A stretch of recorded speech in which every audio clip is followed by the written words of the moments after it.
How to turn on or off FireWall in MacBook Air. And okay guys, here in your MacBook Air, you'll have to do is go to System Settings.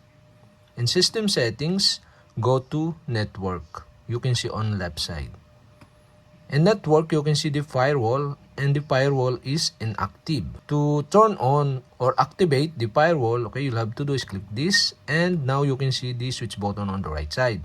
So you can turn on this by switching on the switch button on the right side. So if this turn on, the firewall is turned on and set up to prevent unauthorized applications, programs, and services from accepting incoming connection.